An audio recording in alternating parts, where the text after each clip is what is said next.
Hi friends, ఈరోజు నేను మీకు పైల్స్తో అసలు ఎందుకు బాధపడుతున్నారు, ఏం చేస్తే ఆ బాధ నుంచి మనము తప్పించుకోవచ్చో ఈ వీడియోలో మనము తెలుసుకుందాం. పైల్స్ అనేది మామూలుగా జీర్ణశక్తి లోపం వలన వస్తూ ఉంటాయి. పైల్స్ వచ్చినందువలన మనము యూరిన్ పోసినప్పుడు యూరిన్లో కూడా రక్తం వస్తూ ఉంటుంది. దీనివలన విపరీతమైన బాధ అనేది వస్తుంది. అధిక బరువు ఉన్నవారు కూడా ఉన్నట్టుగా ఉండి బరువు అమాంతంగా తగ్గిపోతారు. ఇది చాలా బాధాకరమైన విషయము. మాంసము ఎక్కువగా తినేవారికి, ఒత్తిడికి ఎక్కువగా లోనైన వారికి పైల్స్ అనేవి సంభవించవచ్చు. ఇప్పుడు మనము పైల్స్ నుంచి బయటపడడం ఎలాగో మనము ఇప్పుడు తెలుసుకుందాం. ఫ్రెండ్స్, ఎవరైతే పైల్స్తో బాధపడుతున్నారో వారు ముఖ్యంగా అలోవెరాను తీసుకోవడం మంచిదని నిపుణులు చెబుతున్నారు. అలోవెరాలో ఉన్న గుజ్జుని మనము తీసుకోవడం వల్ల అది మన శరీరంలో ఉన్న జీర్ణక్రియకి బాగా ఉపయోగపడుతుంది.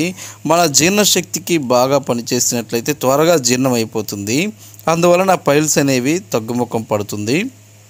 అలోవెరాలోని కలబంద గుజ్జు 250 గ్రాముల నుంచి 300 గ్రాముల వరకు మనము తీసుకోవాలి.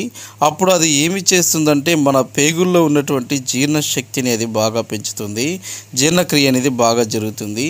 ఇందువలన పైల్స్ అనేవి త్వరగా పోతాయి. రెండవదిగా, జీలకర్రలో చక్కెర వేసుకొని తింటే పైల్స్ దూరం అయ్యే అవకాశం ఉంది. ఎందుకంటే ఇది మన శరీరంలో జీర్ణశక్తిని బాగా పెంచుతుంది. మూడవదిగా, మెంతులలో కూడా చక్కెర వేసుకొని తింటే పైల్స్ దూరం అయ్యే అవకాశం ఉంది.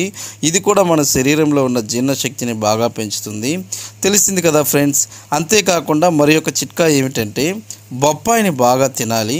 బొప్పాయిలో బాగా జీర్ణశక్తి పెంచే ఔషధ లక్షణాలు అయితే ఉన్నాయి. ఇది మలబద్ధకాన్ని పోగొడుతుంది. ప్రతిరోజు బొప్పాయి తినడం వల్ల మన కడుపులో జీర్ణశక్తిని పెంచి హైబ్రిడ్ని ఎక్కువగా పెంచుతాయి. ఇందుమూలంగా పైల్స్ అనేవి పోతాయి. తెలిసింది కదా ఫ్రెండ్స్. ఈ వీడియో మీకు నచ్చినట్లయితే లైక్ చేయండి, షేర్ చేయండి, సబ్స్క్రైబ్ చేయండి.